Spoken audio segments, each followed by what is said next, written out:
Good morning, everyone. Thank you for showing up on this Vernon Paul day. I think he met the weather. The weather was for him yesterday, and I think the weather is for him today. Just to remind us, we're in Alberta. And of course, Monday it'll be plus 10. I'd like to welcome you here today to celebrate my dad's life.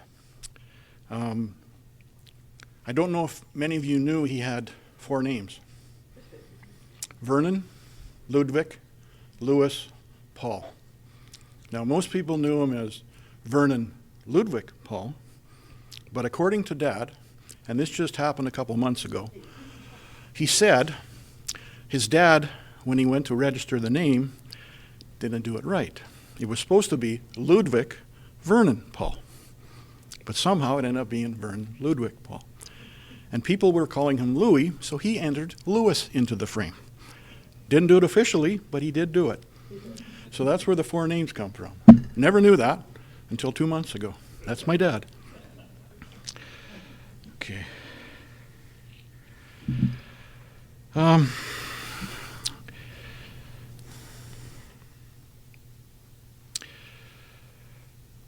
will be lovely remembered by wife of 67 years, Rosalind. Hi, Mom. We see it today. Mom's in Nanaimo today at a home there, watching the service on a stream, which is great. And we have my cousin Lindy, who's in Carolina, watching it. And we have, I'm trying to think who else there is. There's a few others too. Helen, my Aunt Helen, who's in Anaheim, probably sitting next to Mickey and enjoying the service, I hope, with her daughters Michelle and Amber. We also have some people from way out of town here. My Uncle Dave came in from Owen County. My cousin Ian, and he's in a place, it was a Mountain View between San Francisco and San Jose. Thank you for coming, Ian. Thank you, Uncle Dave, for coming. And my cousin Randy coming up from Lethbridge. Thank you, buddy. Appreciate that. Bringing my favorite aunt. Thank you. Also, everybody else that has arrived, thank you so much for being here. I really appreciate it. Yeah, so wife of 67 years, Rosalind, myself, my wife Glenda, my brother Trevor, his lovely wife Mona Lisa.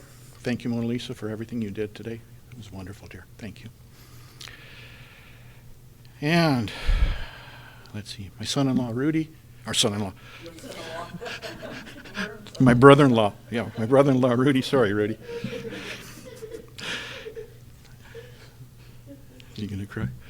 My grandson there. And grandchildren, Candace, Garrett, Jordan, Joshua, Tanisha, Declan, Natalia. Great-grandchildren, Hudson, Ossip, and Blake. And of course, brothers David and Brian. David's wife Helen is back in California. And Brian and Donna are here today. As well, numerous nieces, nephews, relatives, and friends. Dad was preceded by his parents Reinhold and Olga, brother Laverne, and daughter Kimberly. All dearly missed. Dad was born in February 12th of 1937. He reminds me, I didn't know this for a long time, but he always reminded me of being born the same day as Abraham Lincoln. If anybody didn't know that, I found that out. Pretty cool. Pretty cool.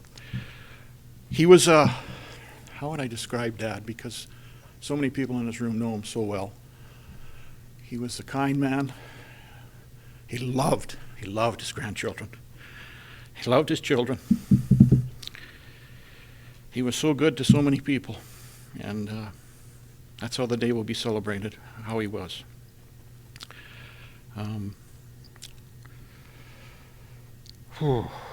I think I'll start with a real little quick story, and then I'll bring my daughter up.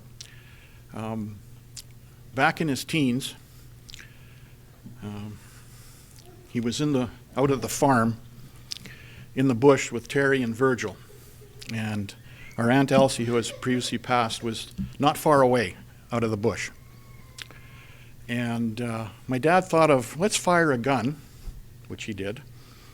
And then he threw Terry over his shoulder and had Virgil follow him. And of course, Elsie thinks Dad has shot Terry. That's Dad. So of course they got to Elsie. Elsie is all, what's going on? Terry hops off the shoulder, and they have a good laugh. Now, I was asking Terry today, and he said there was another gunshot the same day. They were driving to Devon, I guess in a car, and Dad somehow shot the gun through the floorboards of the car. So 2 shots in one day, I'll tell you. Yeah, that's Dad. Dad was born in Thorsby. I remember I'm sure it was the original farm. Was very young, but I still remember it. If you were heading out of Thorsby to Pigeon Lake, there's probably, I don't know, 5 kilometers, 10 kilometers out, Brian? 6 miles? Okay, let's go with the miles. Okay, 6 miles, and you'd make a left, and up the road, not very far, was their farm, the original farm. And then they moved, I think just Brian at that time moved with them to the farm the other way. Same corner, instead of going left, you went right about a kilometer up the road, and they were there for a while. Dad had already moved into the city by then, and he was, I think he was 17 or 18, somewhere in there, and his first job in the city was working for Edmonton Tire, busting tires, which was kind of neat because one of my first jobs was working at Canadian Tire, busting tires, unbeknownst to me.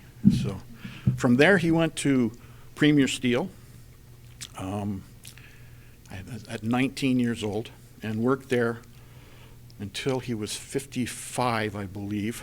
And then, as the world goes, there was a massive layoff after a big strike, and Dad was laid off at that time.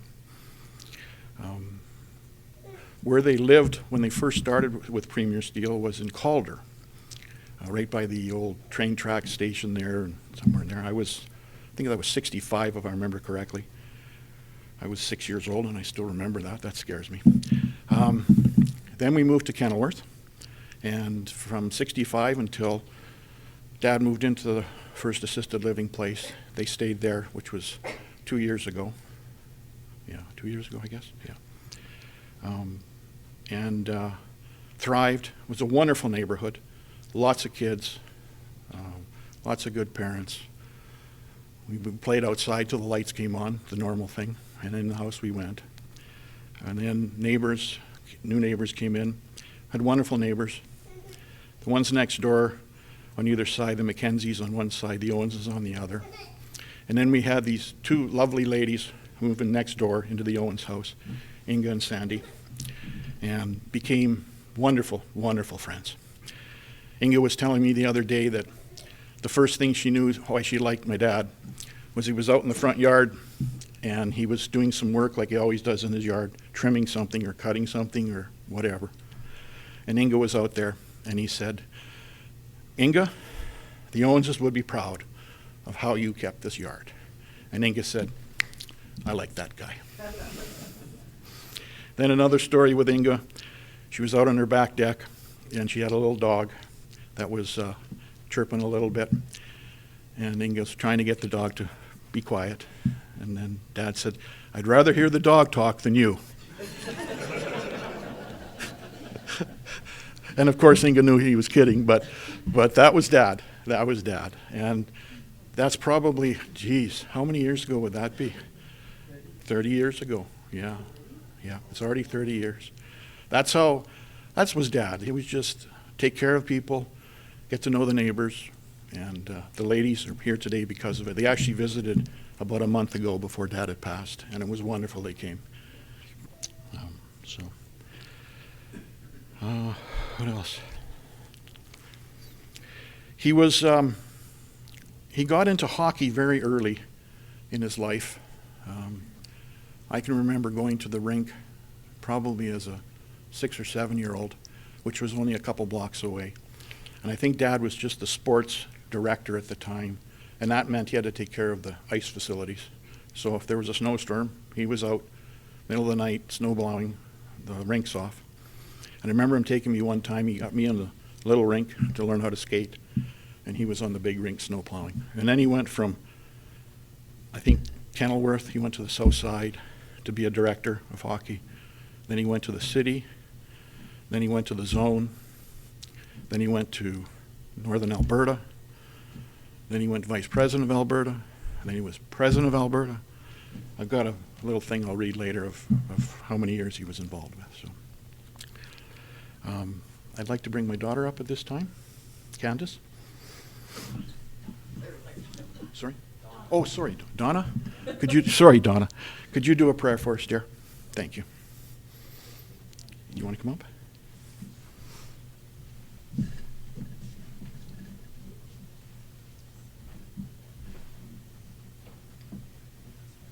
Would you bow with me, please? Gracious Heavenly Father, I thank you so much for a wonderful brother-in-law of Vern. He cared so deeply for so many, as Larry's already said. And Lord, I thank you for Rosalind. Bless her today as she's watching. And I just give her a big hug. Lord, I thank you for your presence here with us. I thank you for your comfort at a time of sorrow. Thank you for tears. We thank you for joy and laughter as we reflect on what a wonderful man Vernon was. And I thank you that he knew how to sing some hymns. And we're going to sing some of those today. So Lord, I just thank you for your presence. And be with everyone here today. Thank them for coming and just surround us with your love. In Jesus' name, amen.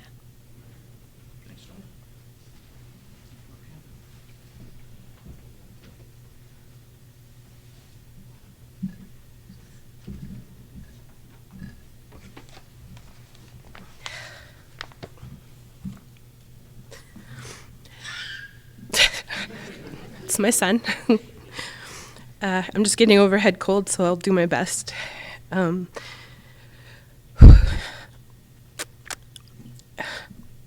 grandfather asked me to speak. And so I hope I do him justice. I wanted to share a glimpse of our grandfather and great-grandfather. Grandchildren spoiled while you wait was a sign at the gate as you entered Nanny and Papa's backyard. That's right. They are affectionately known as those names to me and my siblings, and Grandma and Grandpa to our cousins, and Gigi, great-grandmother, and Old Papa to their great-grandsons. As you entered their backyard, a whimsical and well-curated space that boasted 2 huge trees, a spruce tree, green grass, lush, without weeds, lots of flower beds, a garden, and a spot that once parked an aluminum fishing boat and an RV for a while. There we played tag, ran through sprinklers, kicked soccer balls, and tossed around footballs. A large enclosed patio is where we gathered for family dinners. During the warmer months, we sat around and visited and had special fires, where Papa would cut garden hose and place it in a steel tube, creating colored flames. We thought it was magic. As you walked up to the house and throughout the yard, there were lots of yard ornaments, creatures, some plastic, some cement, and some made sounds. That was part of the fun when you were a kid, to search out the creatures. His older 2 great-grandsons loved finding all the animals. It was usually a competition as to who could find the most. A memory from Natalia, his youngest grandchild, was during the summer of COVID, her and Papa repainted many of the creatures because they had weathered over the years. When you asked me if I wanted anything from the house as they were preparing to downsize, I asked for the cement duck and 2 ducklings. He just wrinkled his nose. And he said, "What?" I said, "I just really want a piece of the whimsy and the magic." His morning started early at 5 a.m., just like my son, when he religiously read the Edmonton Journal every morning, and in the last couple years, as they cut down the days of publication, he resorted to including the Edmonton Sun. It helped him keep current. Many times when we visited, he would refer to something that he had read, often about oil and gas or hockey, because that's what was most pertinent to our family. When he knew we were coming for a visit, we lived about 3 hours away. He would set aside weekly flyers for us to peruse for our shopping adventures. He just smiled and point to the closet where they were. While enjoying his paper, he would drink his coffee, and it was prepared the night before so that it was brewing as he woke. And he filled it almost to the top, topped it off with hot water, and microwaved it for 30 seconds. His breakfast was often cornflakes mixed with another cereal, sometimes corn pops and sometimes buckwheat. So when you reached for the Kellogg's box, you never knew what might land in your cereal bowl. Often after eating a meal, he'd say, "Oh boy," and he'd go for a shave. Old Spice will forever be burned into my memory. I mostly remember the years when he had retired from Stelco. After his morning routine, he would go drive a school bus, for which I got to join a couple of rides. He'd deliver for Hertz Rentals. He'd build houses with his brother Brian. He'd curl. He'd volunteer at Sports Central or Alberta Minor Hockey. I remember that he'd volunteered at the Mustard Seed, a food bank, and it really opened his eyes to the issues surrounding homelessness, including mental health concerns. For him, he finally realized it wasn't as simple as just being out of work. I appreciated the quality in my grandfather where he kept an open mind to issues. I remember an election year when we were having dinner at Uncle Trevor and Aunt Lisa's, and he asked who I voted for. We had a discussion about the merits of NDP versus Conservative. Don't worry, I won't get into politics. Our conversations never got heated, and we each respected the other's views, but maybe that's because I was his grandchild. Papa was a very generous man with his time, his wisdom. His thoughtfulness, he invested heavily in his grandchildren. Christmas was a very special time. He would wear his red nag apron, and he would carve the turkey with an electric knife. It was Russian roulette as to who sat beside him at the table because he loved to joke and tease. He'd try and salt and pepper your food and your drink more than you already had. He'd bump your legs and arms as you were putting food into your mouth, and he'd put more food on your plate and tell you to eat more. His great-grandsons loved the teasing, especially at the big breakfasts that they would have at Gigi and Old Papa's house. I don't remember much alcohol being around when I grew up, but at Christmas, eggnog came as a treat. These memories are so ingrained that myself, my husband, and my siblings all agreed we had to share this. Garrett, his second eldest grandchild, describes it as follows. Now, if anybody here has ever had one of Papa's famous rum and eggnogs, you'll know exactly what I mean when I say they were legendary and probably borderline dangerous. Papa had a special recipe. Step 1, pour a splash of eggnog. Step 2, add rum until whomever drinks it starts questioning their life choices.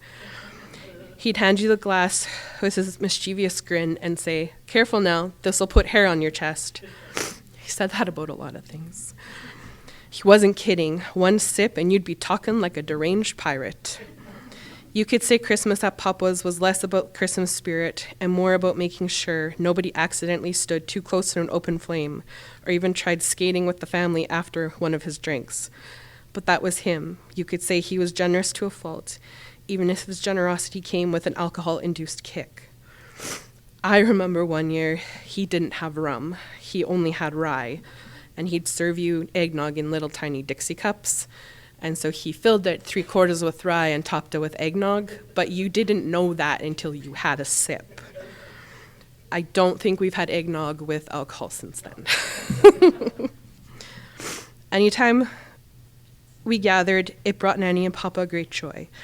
Eventually, Papa acquired hearing aids, the most cost-effective ones on the market and probably useless.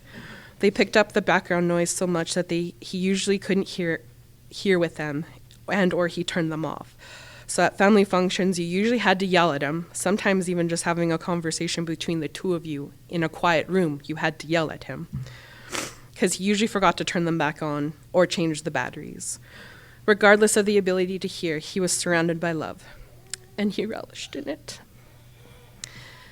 My time with him was often filled with lessons. He bought, I think, all of us our first bikes, and maybe as we grew as well. He taught me how to ride my bike in the parking lot of the Kenilworth Arena. I have the memory of looking back and seeing him cheer. During the process of learning, one of the neighbors, Mrs. Stratty, said that I came over for a cookie, And I told her that I got mad and he got madder. He also taught me how to drive in the parking lot of the old co-op behind their house. He was very patient and there was no one getting mad this time. Because that was successful, he also attempted to teach me how to operate his manual truck. After stalling it many times in a row, we called it a day. One summer I joined him and Nanny for a road trip to go visit Aunt Dawn and Uncle Brian, Papa's youngest brother, somewhere in Saskatchewan. I apologize, I don't remember where you lived at the time. Papa taught me and quizzed me on all the provinces and territories and their capitals, which came in super handy because that fall we took Canadian geography in school, so I aced all my tests. He continued to quiz me about them even up until recently. Sometimes on drives on the outskirts of the city, he would try and teach me different crop varieties in the fields. That was not as successful as geography. Our grandparents loved to travel. They did so across Canada, the States, Europe, and some parts of Asia with family and friends. Garrett, his grandson, recounts this camping story. In the late 90s, him and I went on a camping trip to southern Alberta and into BC, just the two of us in his trusty RV. We set out to see the mountains, and I think we saw every mountain between here and the U.S. border, mostly because Papa kept missing the right turn. But we didn't care. At the end of the day, we'd pull over down a dirt road and settle in for the night. He would sing some very old songs that I didn't know as he prepared supper, and then he'd tell stories. Of course, they were the kind that started out true and ended up somewhere in a ridiculous tale that you didn't really understand. One night in Revelstoke, as the stars came over the Rockies, he handed me a mug, and no, it did not contain rum, as I was too young to drink at the time, and said, "This is what life's all about, Garrett. Good company, trying to figure out those darn maps, and stories you'll still be laughing at when I'm gone." He was right. He'll always be in my heart. I'll always remember him telling stories, his laugh, and of course the way too strong eggnogs that could power a small car. I can't see. Okay.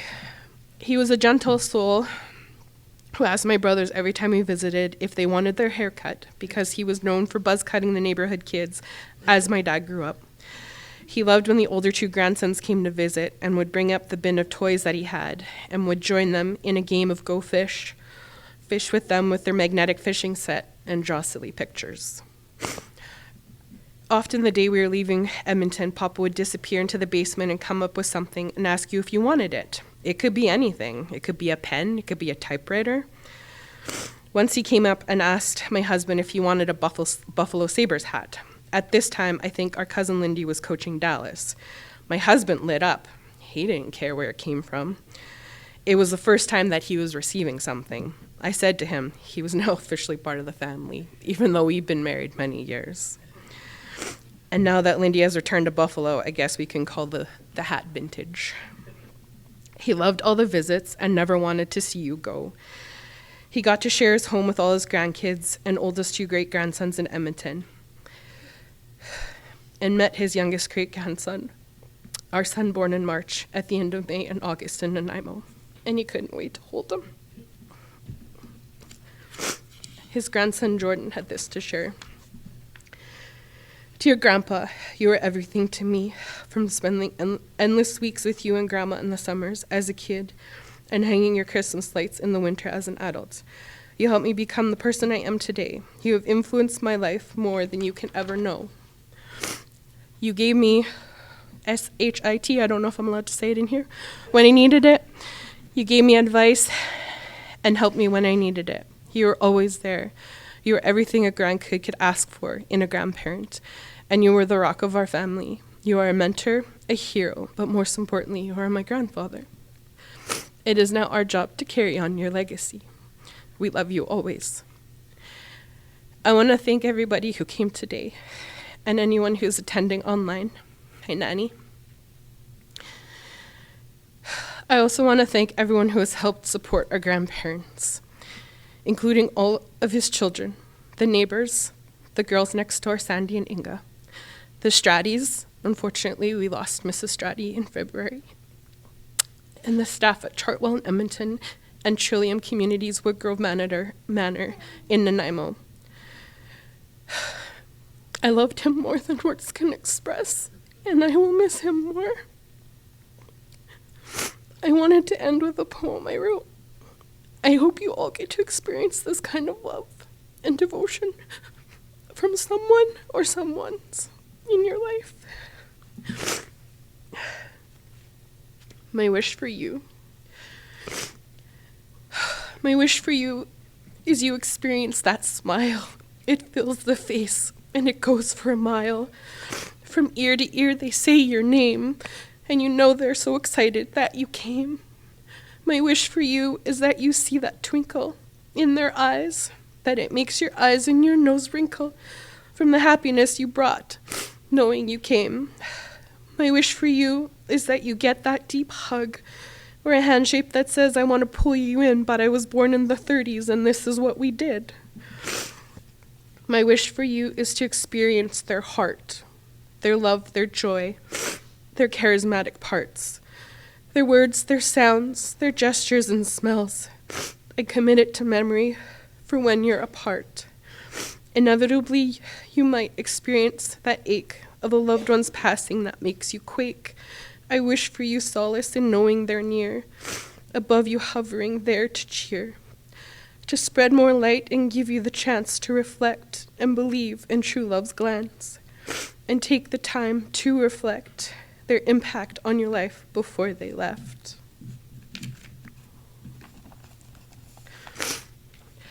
I bet they wish for you to continue your journey, to carry with you their love.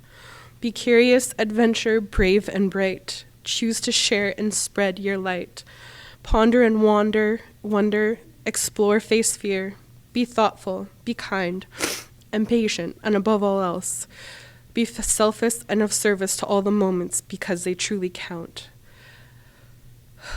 They're finding peace and comfort from the weariness of their days, so when you reunite, there will be less pain.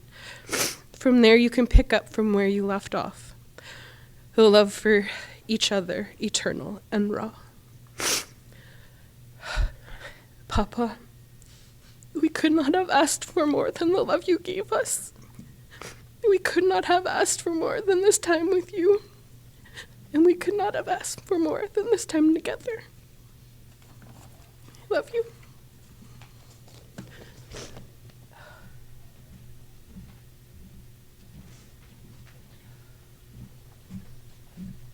Rudy, would you like to come up?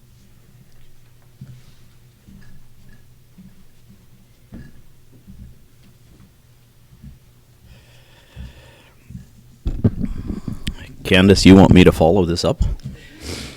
Oh boy.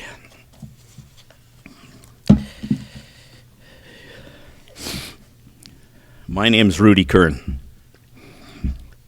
Vernon Paul was my father-in-law. Having known him for almost 40 years, I experienced a lot of time with him over the years.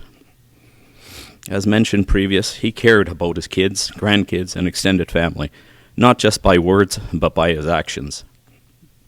He made everyone feel welcome in his home with Rosalind. My first vivid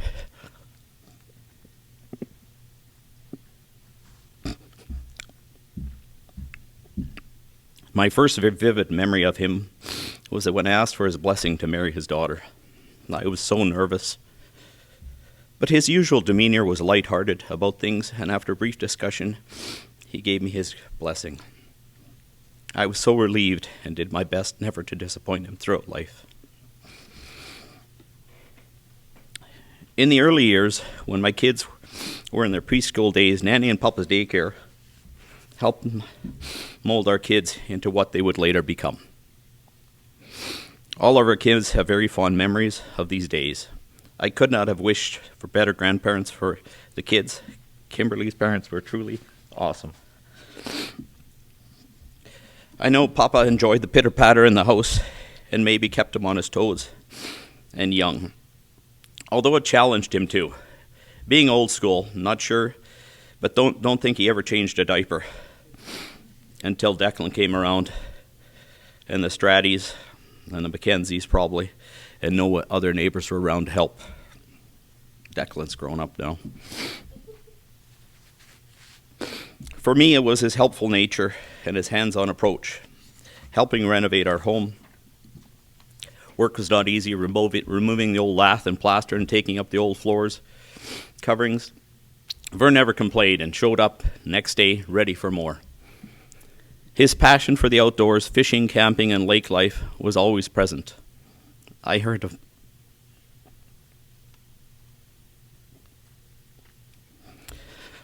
many stories from Kim about this, and I witnessed it myself as years went by.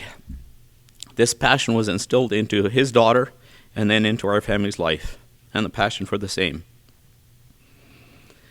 His daughter spoke about the fond memories of the rambling roads and water skiing that came with it. It fueled our family's desire to purchase a boat of our own and enjoy it the same. We were just starting out, couldn't quite afford it at the time, but as you can imagine, Vern helped out.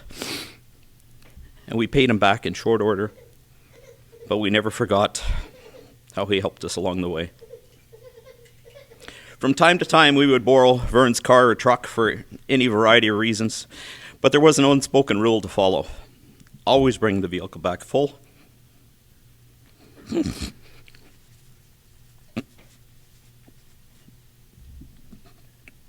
And leave a roll of Vern's favorite lifesavers on the console, which sometimes was challenging, as lifesavers are not quite as prevalent today as they once were. I had many, many visits with Rose and Vern, and with Vern in particular. Our visits and trips to the dump and conversations about day-to-day events as well as early life on the farm and how things used to be. As you can imagine, he would always ask me, "What's going on at the post office?" Given that Vern had spent most of his working life in a union environment at Stelco, he always had an interesting insight into things. I toured the Stelco plant with him several years ago, and to say it was an eye-opening experience would be an understatement. He talked about some of his favorite fishing spots growing up around Thorsby, Wizard Lake, and the like, and elsewhere. And in recent years enjoyed fishing with my son-in-law George and Tanisha. We talked about all sorts of things, from investments to construction, Tim Hortons, building at the lake, and even politics. Although he was not a very political guy from the outside, he did have his opinions, and thus some conversations did get interesting. Once I told him in jest that I was thinking of avoiding the Green Party. Never did that again. I mean, tell him in gist or vote for the Green Party. After all, he was an Alberta guy. For many years, the second week in February was a special time for our families, as we celebrated the three Amigos' birthdays together. Papa's birthday was bookended in the same week as two of our kids. We had some amazing birthdays for the three of them. The kids truly adored him. His ways with him and his nuances. He would tell Declan, "It's time to get a haircut. It's too long." Papa loved a short haircut, but was very challenging during COVID when finding a barber was a challenge. I told him I knew a guy who gave haircuts the old-fashioned way, the way he liked it, in a garage, followed by a beer. We went several times to Al's garage, a friend of mine from work. I think he liked the haircuts better with Al, especially when both of them knew people that worked at Stelco and made for some very good conversations. Amongst other things, Papa took a great deal of pride in his yard. He worked on it regular, and it was so meticulously kept. Not sure what he thought when he came over to our place, but he never said a thing. Jordan, you have big shoes to fill when it comes to that front yard. One time while he was working in the front yard, I asked him if he could pick up a few acorns when they fell from the oak tree in the Mackenzie's yard in the fall. A few visits later, he told me there were a few acorns in the sunroom. There I found a 5-gallon bucket of acorns waiting for me, and thus started my tree growing experiences. Another time he asked me if I was interested in some firewood at the lake for campfires. I said sure, stopped by on the way to the lake and picked up a few stumps from a tree. That had been taken down in the neighbor's yard. I believe it was a Mackenzie's. Not thinking much more of it, boy was I surprised when he showed up at the lake in the Ranger with stumps stacked to the rafters. Still not sure how he got all those stumps on the truck. They were seriously heavy. Years later, we're still using them logs for campfires on the beach, and probably will long after I'm gone, but now in his memory. Vernon was one who recommended that we go out to look at some lake properties near St. Paul, as he had seen some in advertisements in this regard in newspapers that he would love to read, as somebody had already mentioned. But his recommendations and helpful advice got things done at the lake. I wanted a shed at the lake, and I found some reasonable priced packages in Edmonton. Now just how to get them to the lake. I said the truck wouldn't be big enough. He said, that's okay, we'll use a boat trailer. Even the guy at the yard at the Alberta Trust thought, I don't think this is going to work. Vern talked him into it, putting it on the trailer, strapping it down, putting some flags in place. Next thing I know, it was at the lake, and he was helping us construct it also. Some common memories that I'm sure we've already heard is how he loved his coffee. The recipe, I mean. Half a cup of black coffee, pressed with water, and microwaved till it was jumping. I was amazed how he would take a sip of it shortly after he set it down. Vern was a caring and giving man with his time, his energy, and a big heart for family and friends and those who interacted with him. He loved his family, kids, grandkids, and great-grandkids, and did all he could to help them succeed. This I witnessed throughout the time I spent with him. He set the bar high for all of us. Whether the unique way he loved his coffee, his guidance, his investment advice, and how he taught me how to make colors dance in the campfire. No, it's not the Nabob coffee wrappers, but somebody already gave away the secret. As well as many other things. He'll be sorely missed by many, including myself. On behalf of the Kern family, the Wirt family, Carol and Paul, Janet, I would like to say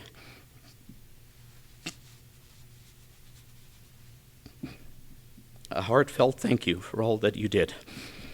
Your kindness, selflessness, and memories you created will last my lifetime and many others.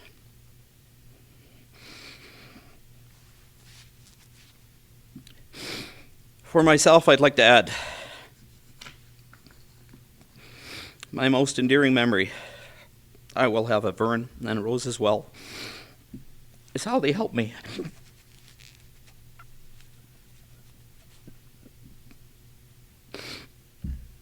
navigate through the most difficult time of my life, and probably his too. His calm approach and way to discuss tragedy was reassuring. Having lost my own father, my own dad, at an early age, Vern was more than a father-in-law. He was a father figure I never had.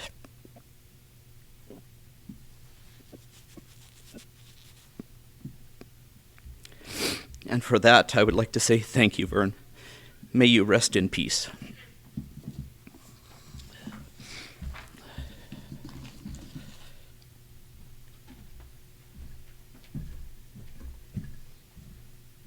Thank you, Rudy. Thank you, Rudy. That was very nice. I'd like to call up Natalia. She's going to do a little song for you.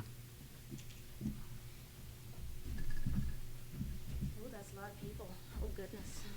Okay. Yeah, that's a lot of people. Okay, I'm going to stop looking up. We're just going to look down. Yeah, don't look up. We're just going to look straight down. Hold on, let me just, I'm short. You're taller than me, so. So Grandma always really loved listening to me sing. Every time I came over, she's like, Natalia, you need to sing, and I would go hide in the corner and be like, nope. But Grandma and Grandpa always just loved to watch me and listen to me, and they always encouraged me to get over that fear and sing. So when Grandpa passed away, Grandma reached out, and we reached out to her, and she said, "Hey, can you sing a song for me?" And I said, "Yep." And immediately this song came to her head. And of course, I am a youngling, and I don't sing a lot of hymns, but I will do my absolute best for her. So the song is called "No Secret What God Can Do." I'm going to just play the backtrack on my phone. I hope it's loud enough, but if not, you'll just have to go with it.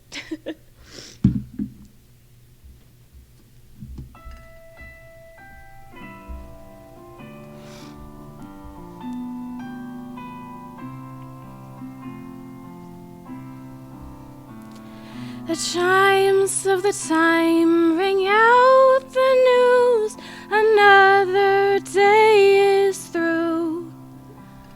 Someone slipped and fell. Was that someone you? You may have longed for added strength, your courage to renew. Do not be disheartened, for I have news for you. It is no secret what God can do, what He's done for others, He'll do for you. With arms wide open, He'll pardon you. It is no secret what God can do. There is no night, for in His light you'll never walk alone. You'll always feel at home wherever you may roam. There is no power can conquer you while God is on your side. Take Him at His promise. Don't run away and hide. It is no secret what God can do, what He's done for others, He'll do for you. With arms wide open, He'll pardon you. It is no secret what God can do.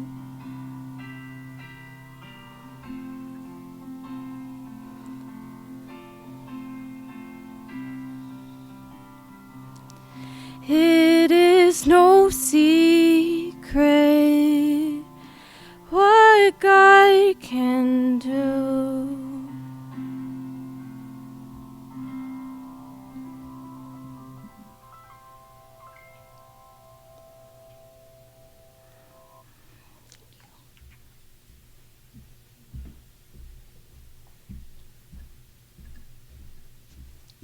Thank you, Nat. That was beautiful. I asked a number of the kids if they could write down some of their memories. I'll read them for you. I believe this is Tanisha's. Didn't have a name. One of the fondest memories together with Grandpa Vern was this is Tanisha's, yeah. Surprise trip to Stettler.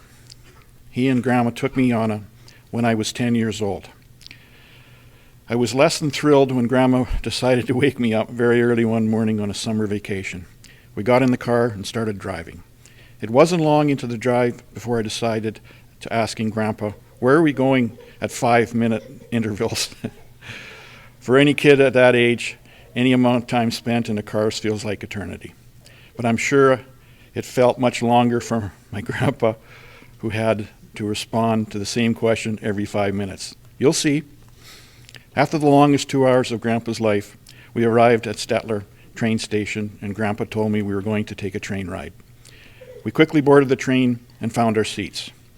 Away we were on a little adventure. I don't know how much Grandpa paid for our seats, but I hope it wasn't much because we didn't spend much time in them. I had never been on a train before, so I wanted to see everything. I dragged Grandpa up and down the length of the train into every single car, from the engine to the caboose, occasionally stopping at the concession to refill on snacks. Hot tamales, Grandpa's favorite, of course. My favorite part of the train was the open car, where we could take in a warm summer breeze and views of the beautiful, beautiful prairie Alberta. Midway through our trip, the train came to an abrupt halt as a cast of outlaws on horseback emerged from the field to take our train hostage. The poor little boy on the train car didn't realize it was just a show, and he was pretty distressed by the whole ordeal. The train took us to Stettler all the way down to Big Valley, where we explored the museums and other historic sites of the town. We enjoyed a meal together at a bingo hall before making our departure back home. It was a long day, and the three of us napped the entire way home. At least we got our money's worth and those seats on the way back. A few years later, I was fortunate enough to experience the trip again, but this time with both my siblings. These are only a couple of the many memories of my grandpa that I will never forever cherish.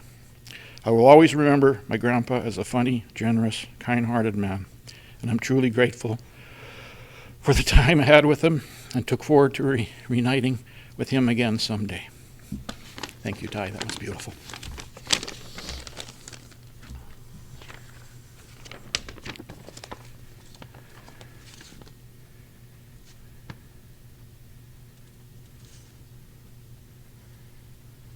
Oh, this is from Brian. What did I do with Declan's? Sorry? Okay, you want to do Lindy's? Lindy's first? Okay.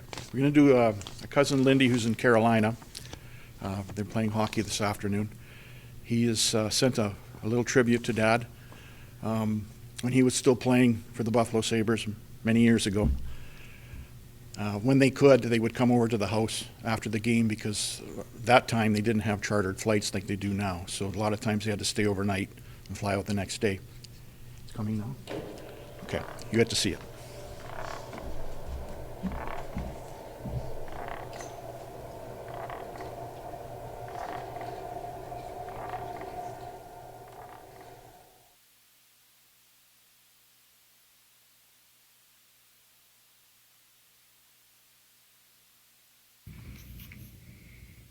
Lots of great memories of my Uncle Vern. Some of my favorite memories, probably back to my playing days when we played in Edmonton, played the Oilers, and we would stay overnight in Edmonton. But post-game would always be a coach's breakdown in the basement of Uncle Vern and Aunt Rosalind's house.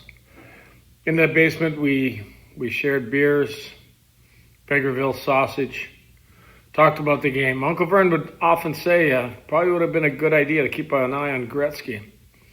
I would say, boy, I thought we did. Then he said, well, maybe keep an eye on Messier. Problem was, Edmonton had too many good players. But I loved Uncle Vern. What a great man. I love you all. I wish I could have been there. Rest in peace.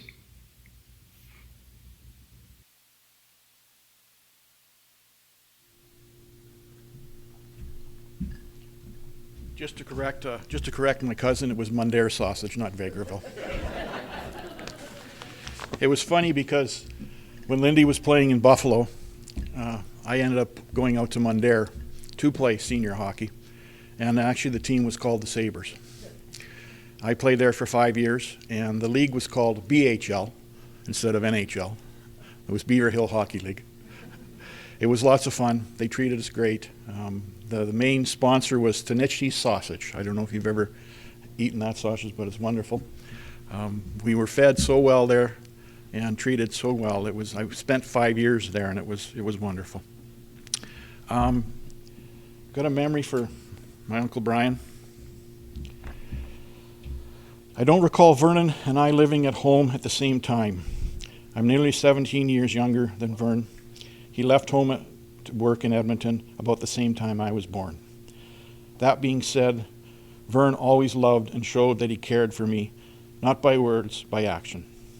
Vern gave me my first tricycle, helped me buy my first pedal bike, and gave me a few toys. I didn't have many toys. One toy he gave me that I clearly remembered was a toy airplane. I guess he's got airplane here, airplane. The toy that toy wowed me and extremely precious to me. Nephew Larry and I were only 6 years apart in age.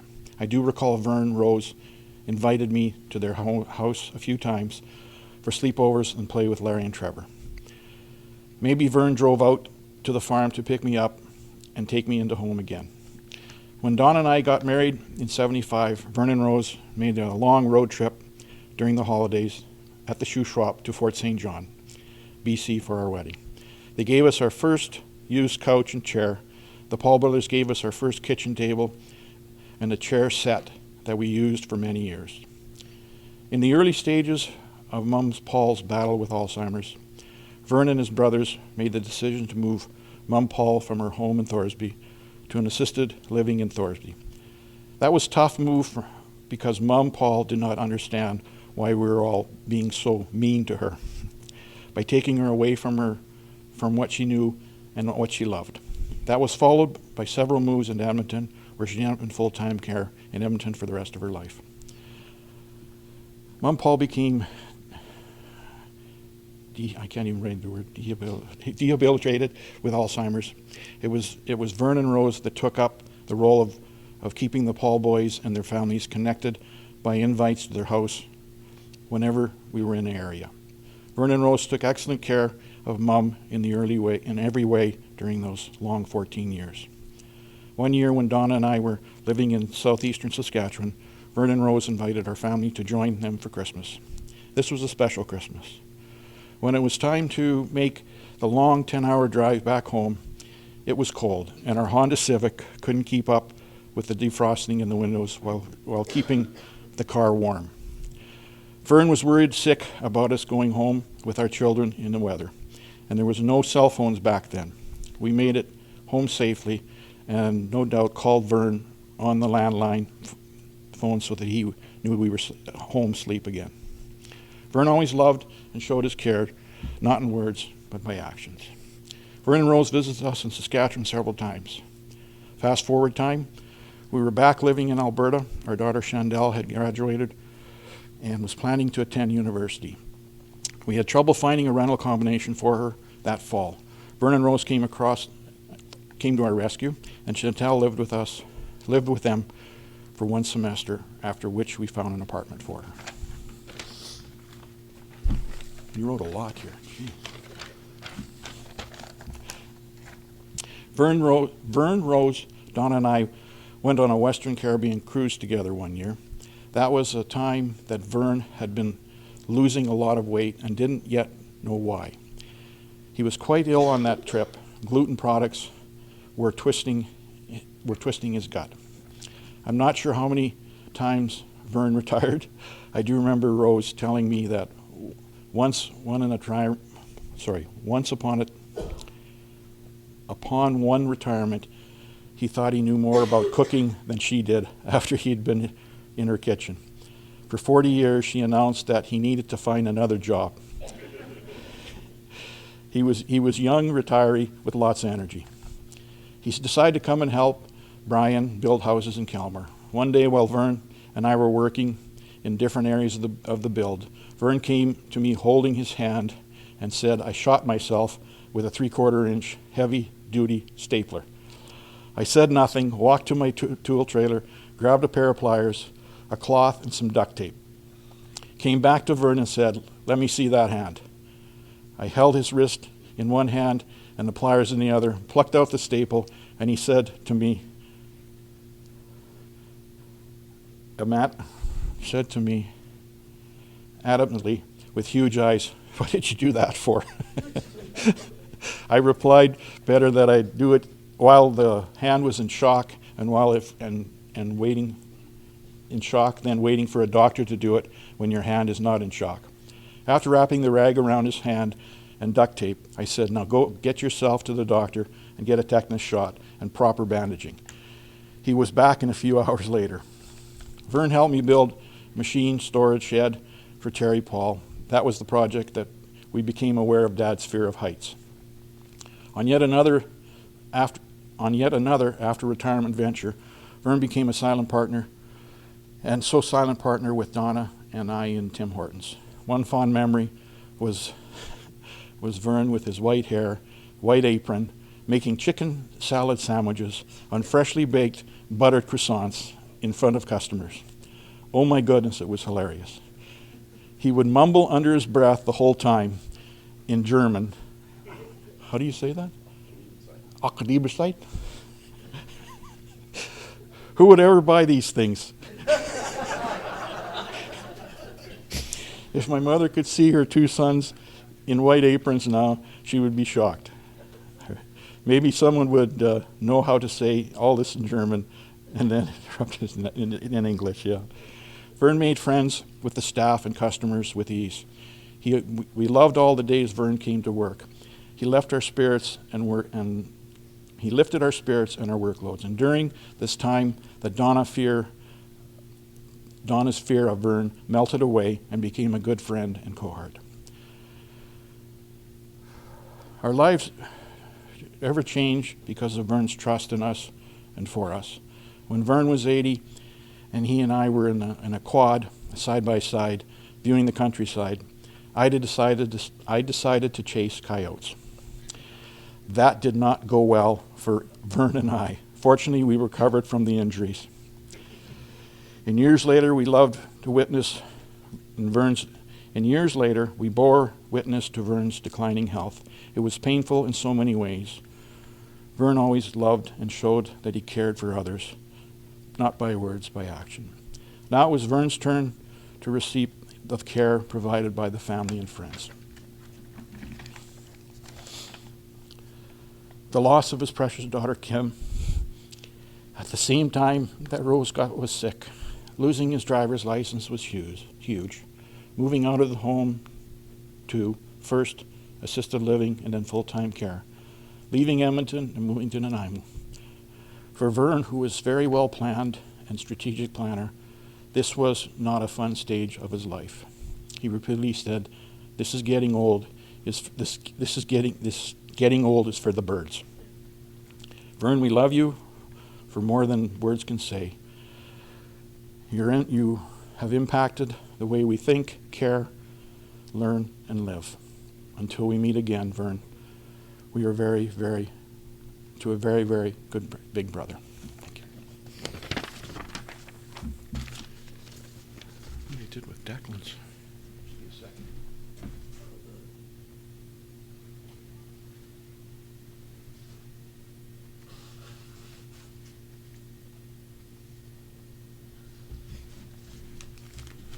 Got one from his grandson, Declan. I'll always remember the family get-togethers in the sunroom behind the house, with Papa on the grill making food while everyone discussed hockey, the news, or the kids. Those were the impactful times of fellowship that showed me how meaningful having close family is. Papa would always make sure I get a firm handshake when I first arrived and just before leaving every time. Thanks, Dak.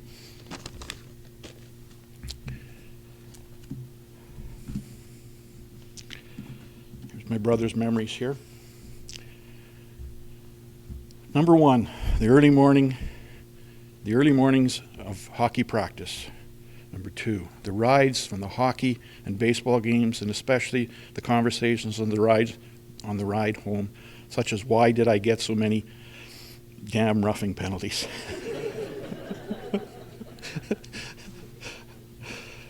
Helping me buy my first car so I didn't have to drive his. One particular story comes to mind, my first year midgets. There was a scrum after the whistle when suddenly somebody punched me in the nose for a particular reason. Larry, don't roll your eyes. So I had to go off the ice to the dressing room and out and out of the corner of my eye, I could see Dad heading to the dressing room. When he got there, the first thing he said, he asked, "What did you do to him?" And he walked away laughing.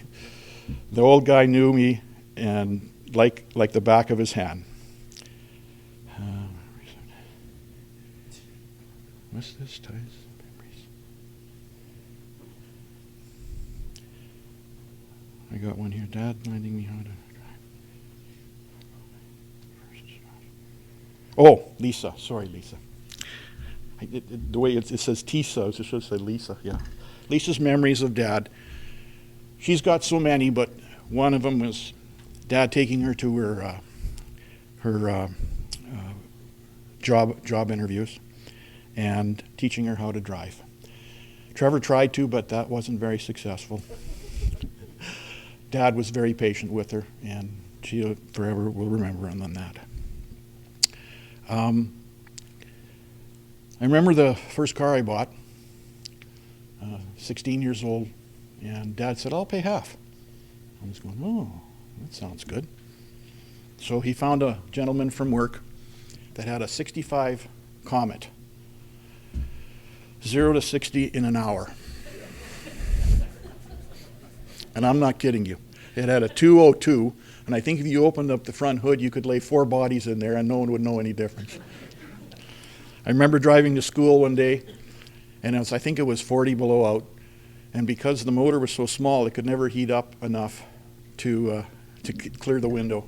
And it actually started to snow in my car because the roof was metal, and it had a really thin piece of, I don't know what it was, but it took the frost. So as soon as the heat, here's snow falling down on my car.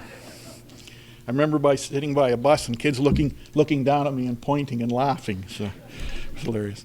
But he got the car, and he got it for $500. So he paid $250. And I drove it for probably a good year or so. And I was working at a turbo gas station on Calgary Trail, and I was working with a young fellow there that wanted to buy it from me. So I sold it for $500. So I made $250 back. So.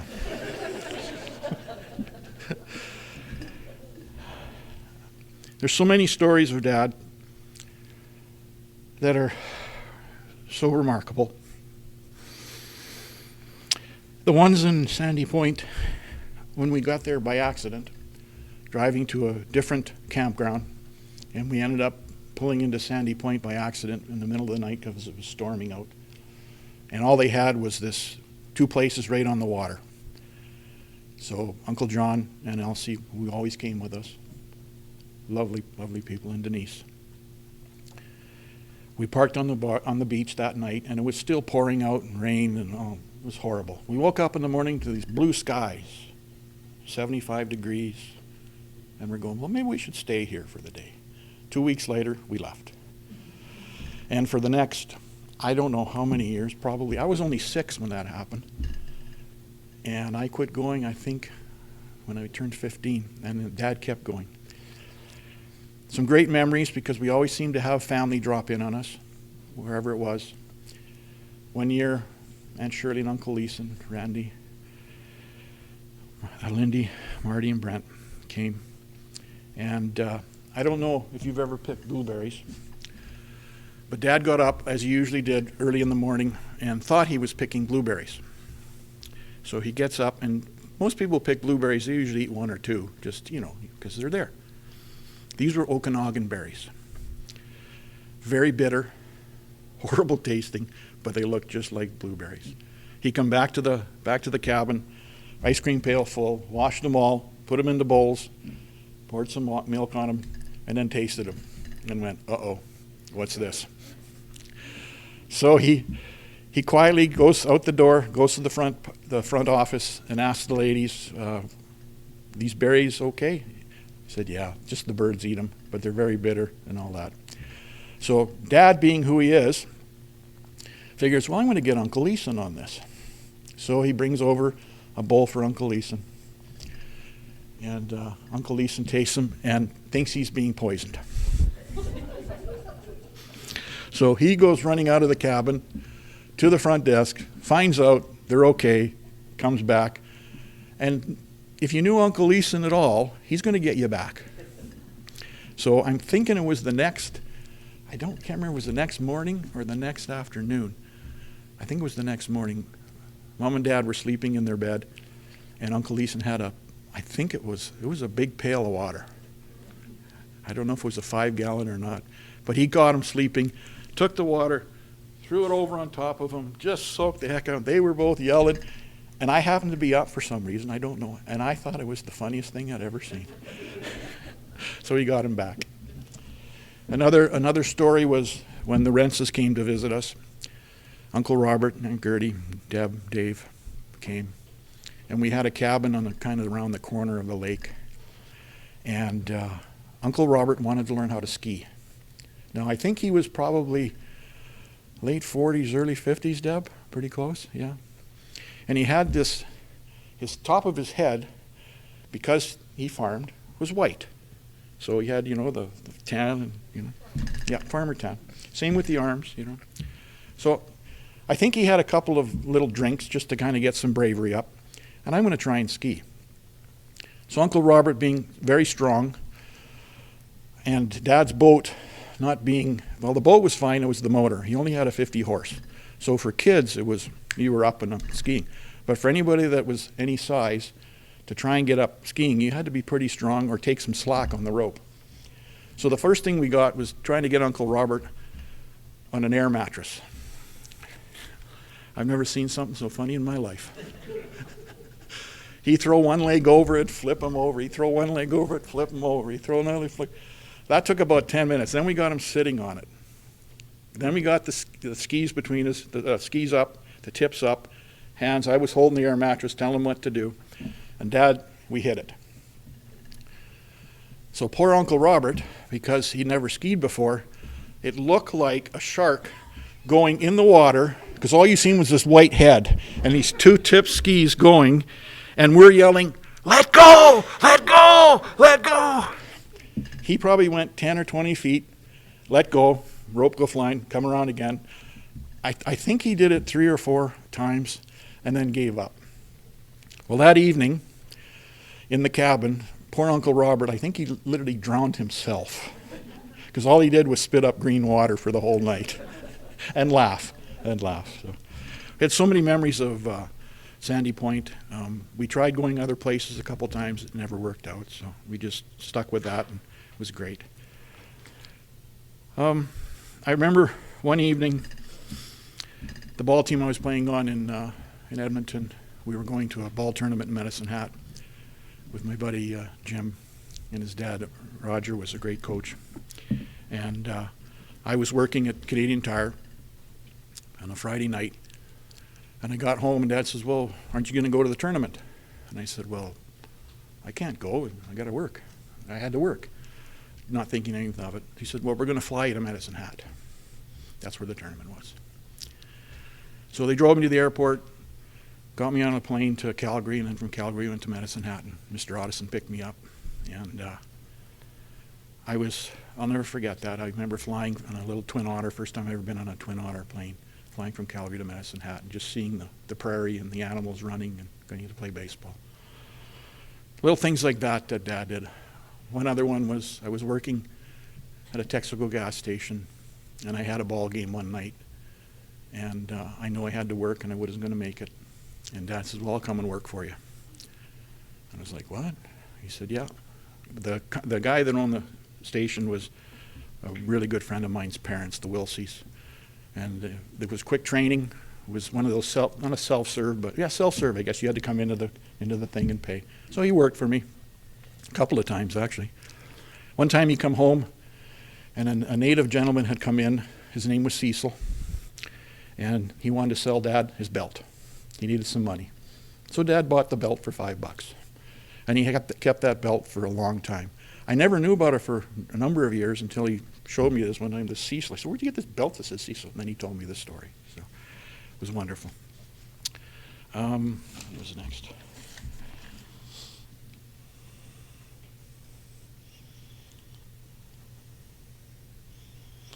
There's a story of Dad loved the Edmonton Eskimos. Him and Mr. Mick had season tickets probably for 30 years. They had the best seats in Clark Stadium, which When you're thinking about Old Clark Stadium, the only best seat you had was right center line, right at the top, and there was where they had the commentators were in a booth, and they were right underneath that booth. So it was raining, they never got wet. And he got me going to the games when I was probably 10 years old, and I went and sat in the knot hole gang. Used to go to Woodward's in downtown Edmonton, buy a ticket for 50 cents, and then I'd go to the football games. So one game, Dad and Mr. Mick, who he worked with for a number of years, they were very good friends, probably best friends. And Paul's wife, Lorna, and my mom were really good friends too. They went on a couple of vacations together. They had a little bit too much cheer at the game. So they picked me up from the Knot Hall gang, got in the back of the car. Dad sat next to me, Mr. Mick, in the passenger seat. I don't remember who was driving, but whoever was driving was fine. We got home, and Mom and Lorna were in the house, and I got into the house, and they could tell that there'd been a little bit too much cheer at the game. So they locked the doors. And Dad and Paul walked back and forth to each door, I don't know how many times, checking, and you could hear them talking like, there's nobody home. There's nobody home. And Mom and Lorna just sat there and laughed. They eventually let him in anyway. So,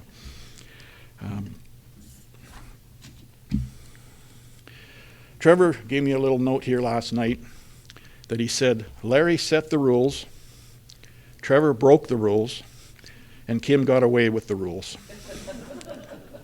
So true, so true. There's, I'll just get on my phone here real quick. I got a beautiful letter from Alberta Amateur Hockey yesterday, and my daughter-in-law, Jennifer, helped me get it out of my computer. Thank you, dear. Okay, here we are. It's a little small, so I'll have to read it here.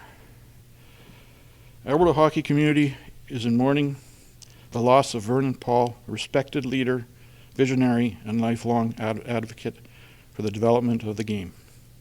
Vern's contributions to the Alberta Amateur Hockey Association, known as Hockey Alberta, spanned nearly 2 decades and left an enduring mark on the sport at both provincial and national level. Vern began his involvement with Hockey Alberta on a minor council, serving as AAHA minor council in 1979 for the next 6 years. Vern led the province's efforts in developing youth hockey, ensuring that decisions and initiatives always prioritize the growth of well-being of young players. As chair, Vern also served as the member of the AHA board, where his thoughtful leadership and commitment to collaboration quickly stood out. His dedication to advancing minor hockey led further leadership roles. First as vice president of Alberta Amateur Board and from 87 to 88, and then president from 88 to 92. Following his 2 terms as president, Vern continued to guide and mentor others as past president from 92 to 94. Vern's influence intended well beyond Alberta. Between 1988 and 1992, he served as Canadian Amateur Hockey Association's board, and from 92 to 96, he was active member of the National Minor Council. His work at the national level helped shape policies and programs and strengths and grassroots foundations of hockey across the country. In recognition of his exceptional service and leadership, Vern received Hockey Alberta's highest honor, life membership in 1994. Even after the formal involvement concluded, he remained deeply connected to the game for more than 2 decades. Vern continued attending Hockey Alberta's annual general meetings, engaging with his fellow members, and staying up to date on game's progress across the province and nation. Throughout his career, Vern was known for his passion for youth development and his steadfast belief that the game should always serve the players first.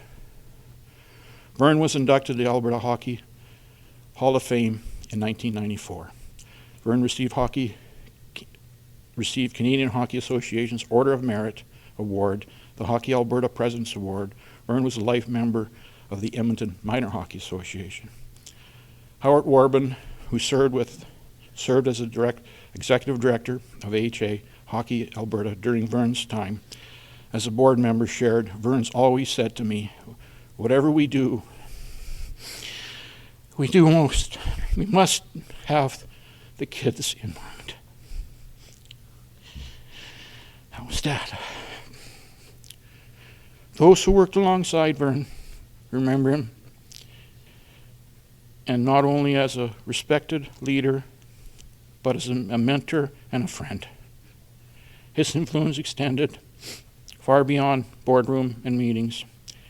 He was someone who inspired others to lead with integrity, humanity, and purpose.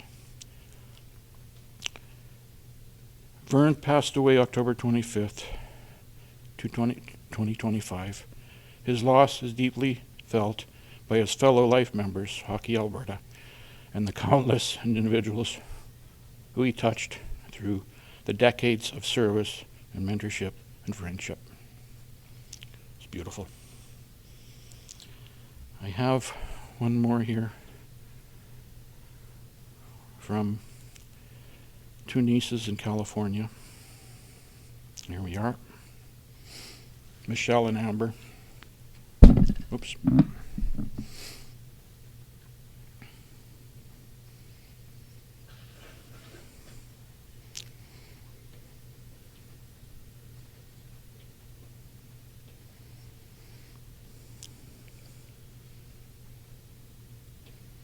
This is from Michelle. "Hi everyone. I wish I could be there for Uncle Vern's celebration of life. He lived life to his fullest. There are so many character traits I love about Uncle Vern. He was such a kind individual, filled with integrity, compassion, and a great sense of humor. He taught me to love hockey. Every time we would go over to visit, there was a hockey game to watch. He couldn't get over the fact that I became an Anaheim Duck fan, coming from Oiler country, but stranger things have been known to happen. Go Ducks. He was always so kind. I remember going to visit in Edmonton as a college student one time, and he handed me the keys to his car, and he said, "Go have some fun and put some cash in my hand." I was shocked and very excited at the same time. I thanked him with a car wash and a new keychain as an Anaheim Duck hockey player. He was appreciative of the car wash and the keychain he laughed at. I remember Aunt Rose and Uncle Vern came to California for a visit. I had just bought my new place. They came over with a brand new barbecue. Such kindness. He said, "Let's go get some steaks." My most fond memories were spending time together with Uncle Vern and Aunt Rose in Kimberley. Whether we were sneaking fresh baked brownies from Aunt Rose had just made, watching hockey, or going to the mall, we always had great time. When we were young girls, Uncle Vern had male nicknames for each of us girls. When we were all joking around, mine was George. Not sure why George. As I learned Uncle Vern's passing, I thought one thing. Kimberly was there to greet him, her dad, and welcome him to heaven. God is good. He knows we need until we all meet again. He gives us strength to carry on. My thoughts and prayers, fond memories, are all for you. Love, Michelle.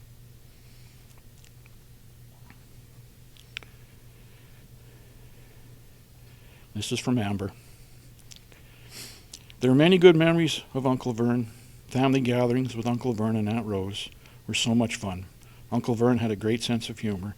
We enjoyed visiting Uncle Vern and Aunt Rose at Christmas for other occasions. It was so much fun when they came to California for Christmas and other special occasions. Uncle Vern was a generous man, and he really seemed to love helping others. His sense of humor never seemed to end. He enjoyed sporting events and games very much, but I think Uncle Vern was his best game was teasing. Yes, Uncle Vern really loved to tease, and especially when we were kids. I realize now that teasing us was one of the ways Uncle Vern expressed his love. I will always remember Uncle Vern as a kind-hearted and fun person to be around. Thank you, Amber. This is from Uncle Dave and Aunt Helen. We have so many fond memories of times spent with Vernon Rose. Vern was a warm, caring, witty, fun-loving, generous, and good-natured person. He enjoyed being around people and made friends quickly. Helen and I, along with Vernon Rose, took 2 once-in-a-lifetime trips together.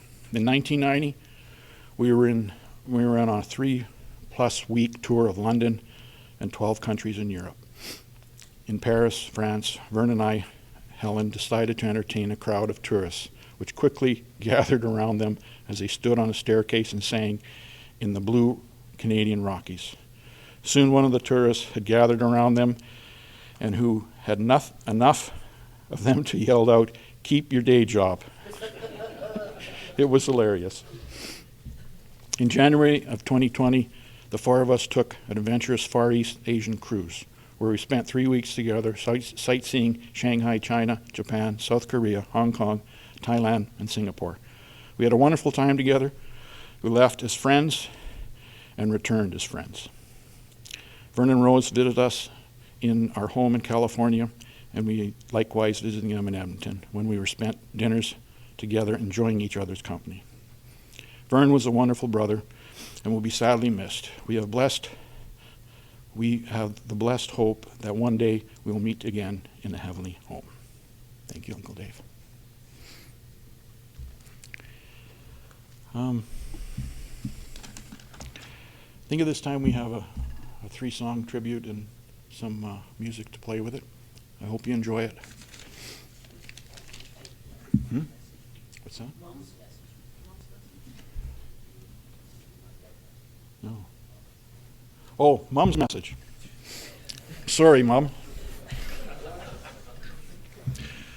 Yeah, Mom. We asked Mom. I'm sure there's many memories she has, but she always remembers once Dad got involved with hockey, how many times the phone rang in the evenings.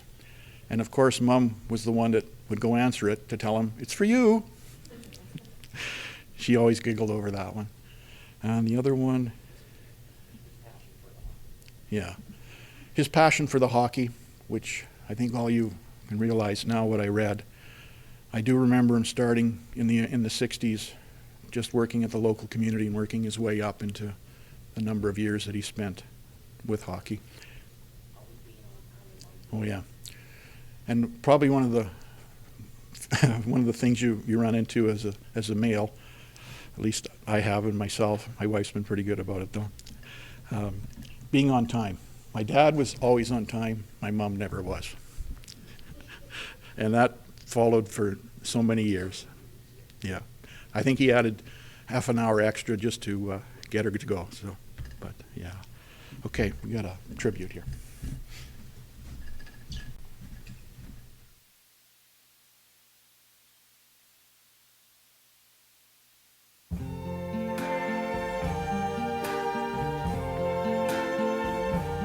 I see trees of green, red roses too. I see them bloom for me and you. And I think to myself, what a wonderful world.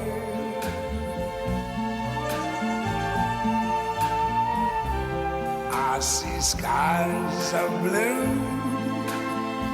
and clouds of white, the bright blessed day, the dark sacred night.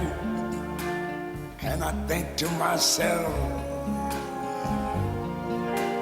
what a wonderful world.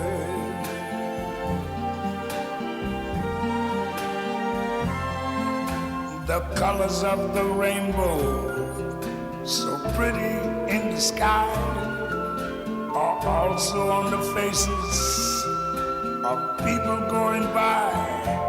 I see friends shaking hands, saying, how do you do? They're really saying, I love you.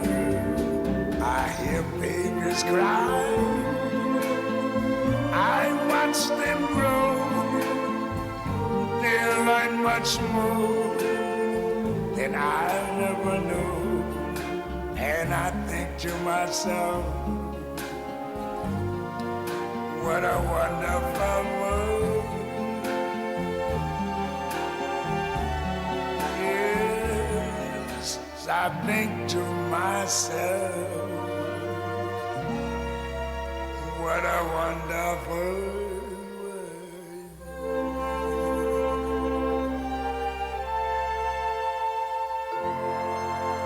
Oh, yeah.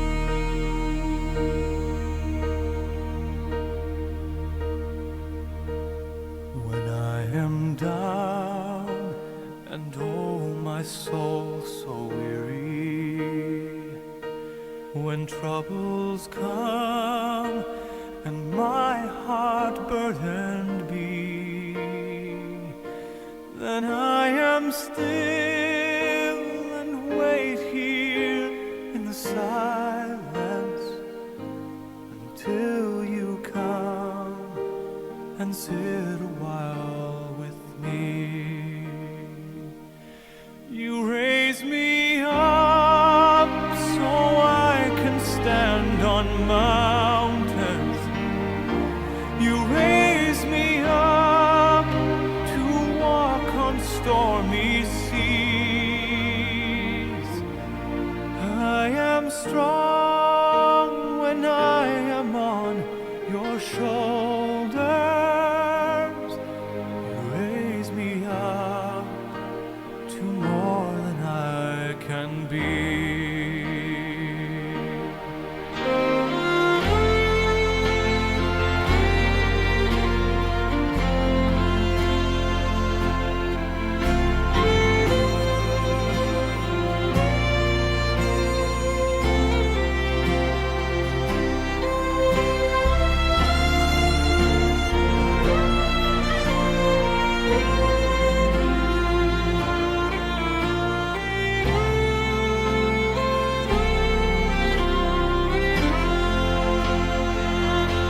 You raise me up so I can stand on mountains. You raise me up to walk on stormy seas. I am strong when I am on your shoulders. You raise me up to more than I can be.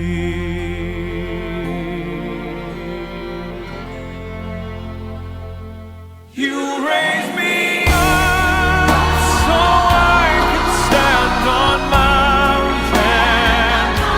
You raise me up to walk on stormy seas. I am strong when I am on your shoulders.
gathered round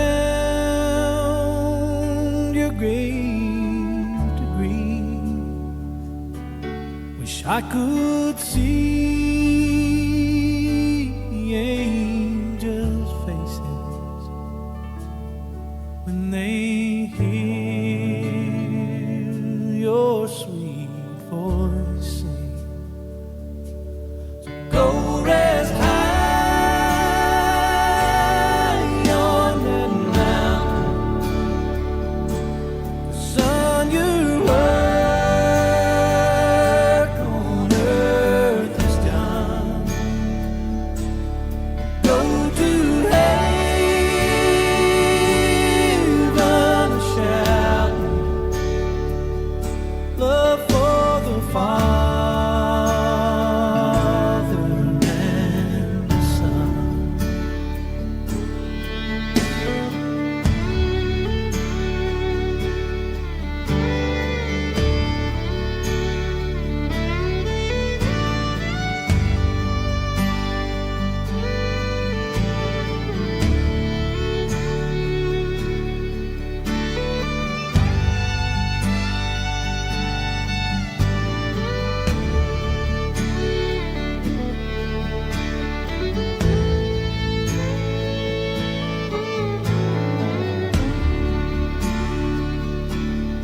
Go rest high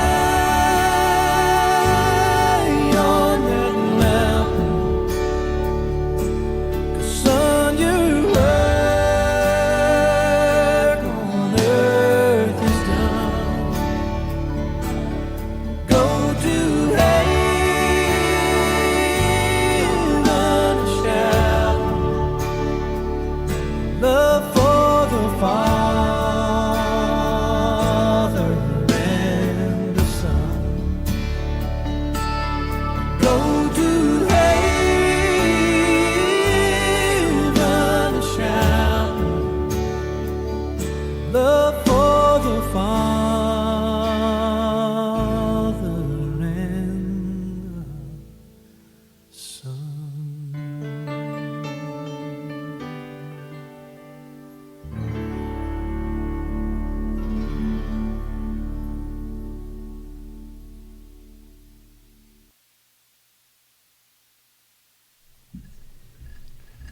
I'd like to thank my sister-in-law for those wonderful pictures. Just like to thank everybody for coming today.